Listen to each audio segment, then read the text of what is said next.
ये दोनों आदमी मिट्टी को खोदकर एक सुंदर सा घर बना रहा है। सबसे पहले दोनों आदमियों ने जंगल से जाकर मौजूद लकड़ियों को लाता है और उसे जमीन की सतह पर उस लकड़ियों को कॉलम जैसा खड़ा कर देता है। फिर उसके बाद लाल मिट्टी और पानी को भी डाल देता है। फिर उसके बाद कुछ लकड़ियों को ऊपर से रखकर उसमें छेद करके लकड़ी की मदद से उसको सेट कर रहा है और सारे कॉलम में लकड़ियों को लगाने के बाद एक छत जैसा आकार दे रहा है। फिर उसके बाद कुछ बांस की लकड़ी को आग में गर्म करके दोनों पेड़ों के बीच में फंसाकर उसे गोल आकार में मोड़ रहा है। फिर उस मोड़ी हुई लकड़ी को ले जाता है और फिर दोनों आदमियों उस घर को सुंदर लुक देने के लिए उस मोड़ी हुई लकड़ी को अच्छे से लगा देता है और नीचे की ओर बांस के लंबे लंबे फट्टे भी लगा देता है और उसमें एक खिड़की बनाने के लिए सोचता है और खिड़की बना रहा है। फिर उसके बाद दोनों आदमियों ने एक पतली सी बांस की चाली की मदद से घर का छत को ढक रहा है और ढकने के बाद गीली मिट्टी में कुछ घास फूस डालकर उसे अच्छी तरह से मिक्स करने के बाद उस घर के चारों तरफ से लगा रहा है और छत पर भी लगा देता है ताकि सुंदर एवं चिकना और चमकदार दिखे।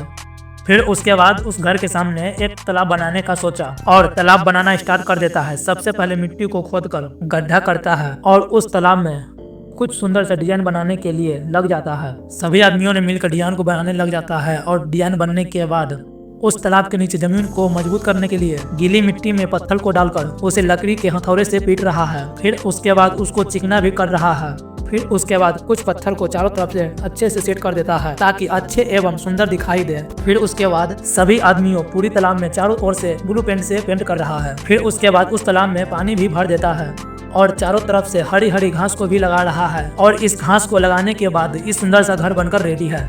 तो उस घर को देखने से पहले अगर तुम इस वीडियो को लाइक करके चैनल को सब्सक्राइब करते हो तो तुम्हारे घर में कभी भी पैसा का कमी नहीं होगा। तो ये रहा सुंदर सा घर जो दिन में कुछ ऐसा दिखता है और रात में कुछ ऐसा दिखता है।